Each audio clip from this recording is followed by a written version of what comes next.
It's Wednesday, December the 21st. Before I get into the fishing report, I'd like to wish everybody a Merry Christmas. And also, the day after Christmas, which will be Monday, Randy Conlon's going to have a little tournament out of Schooner Creek. It's going to be a $50 entry, and it's going to be 7 to 3 o'clock. It'll probably be 20, 30 boats. It'll be a little fun deal to fish. Looks like the weather's going to be pretty nice. Should be a lot of fish caught.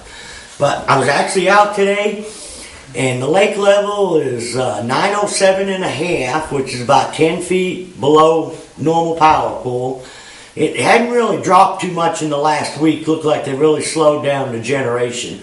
But if we don't get some rain, and with the demand for electricity, I'd say the lake's probably going to drop quite a bit the next few weeks. But the water temperature, like I say, was 52 degrees. I fished around Kimbling City today, and I actually thought the water would be a lot colder for as cold as it has been the past week. I know up in the river arms, it's in the mid-40s, but I haven't done much fishing with the exception of today. But it looks like the weather's going to straighten out, so I'll get out, quite a bit this next week. Now, I was out today with a buddy of mine, Brian Snowden. We're breaking in his new boat, and he kind of turned me on to this new crankbait. It's a lot similar to a wigglewort. Matter of fact, it looks just like a wigglewort. They've got a lot of the wigglewort colors. It's a little bit fatter. It's got a tungsten rattle in it. Real good quality bait. I mean, I've thrown 2 or 3 different ones today, and I didn't have to tune any of them. They ran great out of the package. They got a number 4 and a number 6 hook on them, so the hooks don't tangle. And who makes this crankbait? It's Profound Outdoors. But anyways, we caught some fish on this crankbait. We caught some fish on a jerkbait. We didn't fish very much deep.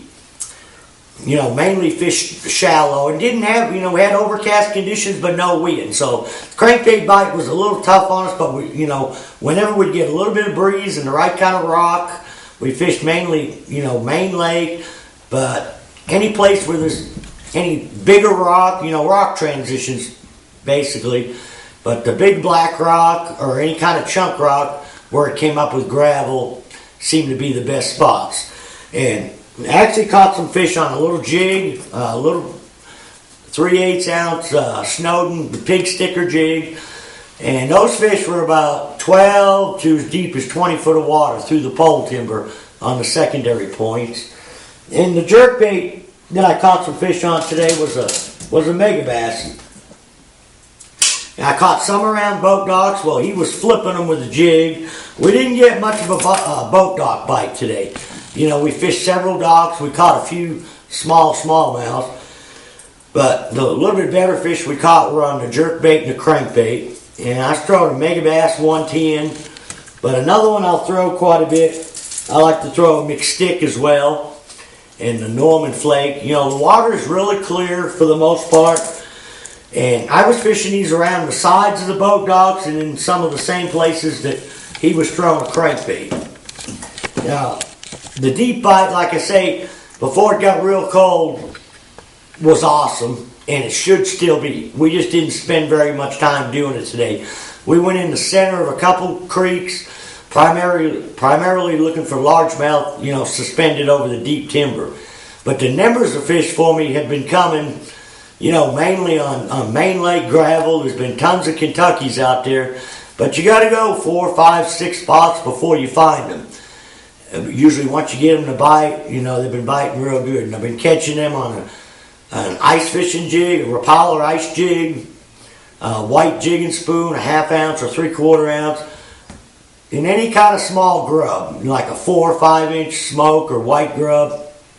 And actually you can fish them same grubs on a drop shot. Seems like once you get them fired up on the grub or the drop shot, then you can go to work with the spoon. In the spoon, like I said, I think I showed you last week, I put a little hook on it with a feather. Just right above where I tie the bait on. And a lot of times, the spoon might be going a little bit too fast when you're jigging it up and down, but this little feathered hook right here it falls a lot slower than the spoon. So I think a lot of times the spoon gets the fish's attention, and then they'll actually go after the treble hook with the feathers on it. Sometimes when they're really biting good, you'll catch two, one on each hook. But like I say, I mean, the deep bite, the colder it gets, the better the deep bite's going to get. And there should be a good Alabama rig bite as well, too. You know, with the water temperature in the 50s. The thing we did not see this winter, you know, we kept waiting for that water to get in the low 50s, which it finally has the last few weeks. But normally we get a really good crankbait bite when that water gets, you know, headed down like 58, 57 down to 50. It seems like we never did find the big groups of fish like that this winter. It's been a little bit different. It seems like you got to have good conditions, you got to have a little wind to catch them on that crankbait. And it hadn't been real consistent. Normally this time of year, with this water temperature, you could pick up a wigglewort or a rock crawler or a little striking Series 3. These are the three main crankbaits we throw here, and just cover a lot of water. You know, anywhere from in behind the timber to chunk rock to gravel banks. And this new one here that, like I say, that I just got some of these from Brian, worked real well too. Like I said, they look just like a wigglewort, but you know, we've been catching some fish doing that, but not like it normally is. The deep fishing is by far the best, and to catch the quality fish, this next week I'll get a chance to spend some more time on the water, but I think I'm going to throw that A-rig and that jerkbait quite a little bit more.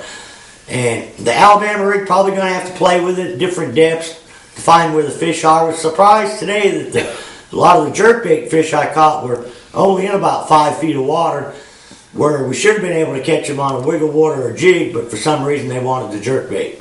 I wasn't letting the jerkbait set too long.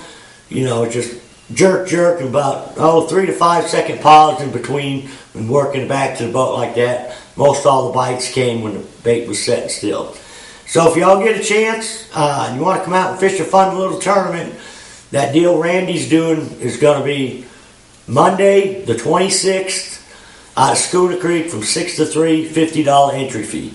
So till next week, good luck, good fishing.